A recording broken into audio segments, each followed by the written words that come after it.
पुढं चला पुढं.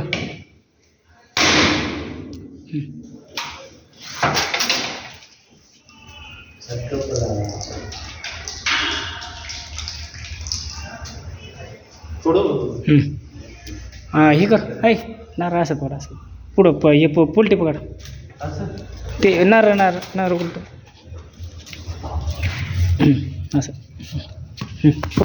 हां पुढं त्याच्यावर पुढं ते पुढच्या ठेवते देवाला प्रसाद. हे कुठे गेलं आपलं खडी साखर आणली होती ना. खडी साखर